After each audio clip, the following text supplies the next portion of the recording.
त्यामुळे आता विरोधकांना बोलू नका वाघ पिंजऱ्यात आहे काही बोलायचं नाही. कोणी पिंजऱ्यात गेला, कोणी इकडे गेला, कोणी तिकडे गेला. आता आपण निवडून आलो, आपण सगळ्यांचे नगराध्यक्ष आहे. ते जरी आले तरी त्यांना पाणी पाजा. म्हणजे हे आपलं लोकशाही. लोकशाहीमध्ये निवडणूक संपली की सगळ्या गोष्टी संपतात. माझ्या धरणगावमध्ये मी निवडणूक हारलो, 23 पैकी माझे 15 नगराध्यक्ष आले. म्हणजे शरीर आलं मुंडकं गेलं. पण मी निवडून झाले आल्यानंतर दुसऱ्या दिवशी ते सगळे मला भेटायला आले जे निवडून आलेले आहेत नगराध्यक्ष. मी त्यांचं एक आपल्या संस्कृतीप्रमाणे स्वागत केलं. त्यांनी मला पदग्रहण सोहळ्याला परवाच्या दिवशी बोलवलं होतं. त्या कार्यक्रमालाही मी गेलो आणि त्यांना सांगितलं की ज्याप्रमाणे मी पूर्वी काम केलं होतं त्याचप्रमाणे धरणगावचं काम करेल. त्यामुळे तुम्हाला आता विरोधकच नाही आहे. जे काही आता आणखी तंबूमध्ये तुम्ही घबराट घालून काही लोक पाहिला आणखी इकडे प्रवेश करून घेतले. मास्क बापू, कोणता बापू, मास्क झालं तर विषय संपला. त्यामुळे इतका प्रवेश झालाय. त्यामुळे आमदारकी हा विषय आता फार लांब आहे. आता एकच निवडणूक येते, झेडची पंचायत समिती. आणि तुम्ही तुमच्या मतदारसंघामध्ये युती करणार नाही हे मला माहित आहे. मला तसं बोलता येत नाही. मला प्रॉब्लेम आहे. कारण की ज्या सरकारमध्ये मी मंत्री आहे त्या सरकारमध्ये भाजपचे मुख्यमंत्री आहे, शिवसेनेचे उपमुख्यमंत्री आहे, राष्ट्रवादीचे उपमुख्यमंत्री आहे. मला सगळ्यांशी आय लव्ह यू करावं लागतं. एक जमाना हमारा भी था की हम बोलते थे की भाई चलो आने दो. पण शेवटी जबाबदारी माझी जी आहे ती मला सांभाळून बोलावं लागते. आपण सूट आहे. तो फिर रहा ना कुश्ती की बजाय रहा आ जाओ, अरे उसका तक कर पाचोला आ जाओ. तर सांगायचा अर्थ असा आहे की आपल्याला लोकांनी भरघोस मतं दिली आणि त्या भरघोस मतावर आपण या ठिकाणी विजयी झालो. आधी तर आयुष्यात पाहिलं नव्हतं की आम्ही आमदार होऊ, मंत्री होऊ. पण प्रारब्धामध्ये असलं तर चालून आलं. चालून आल्यामुळे आता तुमच्या आशीर्वादाने आम्ही निवडून आलो. तर आप्पा पोलीस मध्ये होते, निगडी नशिबात पाहिलं होतं का आमदारच्या मागे राहिले असते पिस्तूल घेऊन.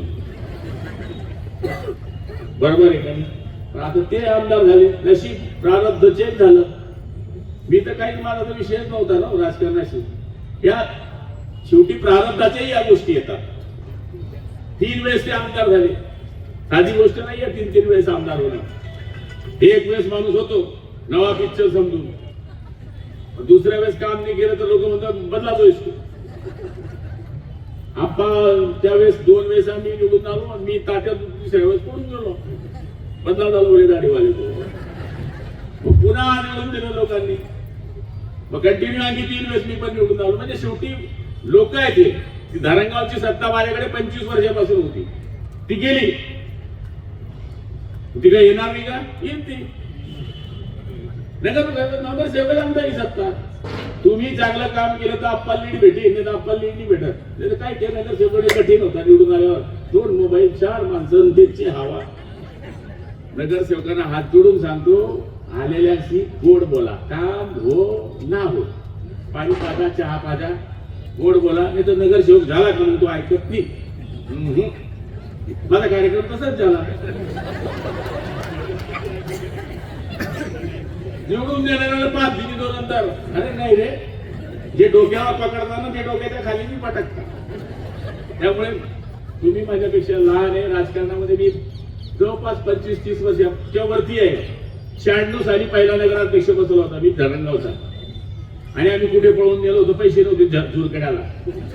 मोठं गाव पाहिलं आम्ही पोळपोळी. कारण की तिथला आमचा कार्यकर्ता एकूण श्रीमंत होता. 7 दिवस इतके नगरसेवक कोण ठेवून 16 जण.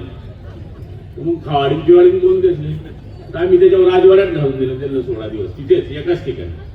आणि नगराध्यक्ष केला त्यावेळेस पासून मी या नगरपालिका पाहतोय. ज्या नेत्यांचे नगरसेवक चांगले तो नेत्याला 100% शहरात लीड मिळतं.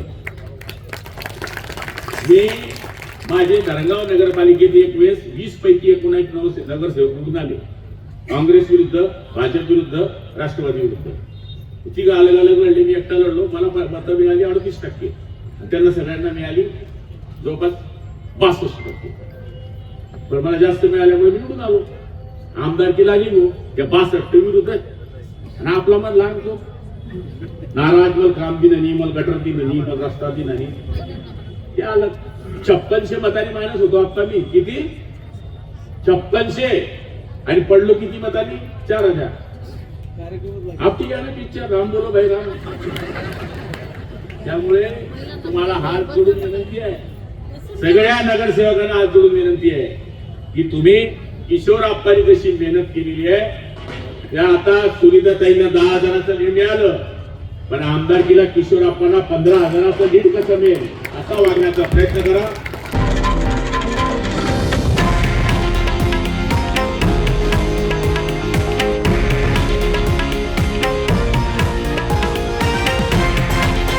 हे आहे देशातील नंबर 1 न्यूज नेटवर्क आणि आपण पाहत आहात TV9 मराठी, एकमेव.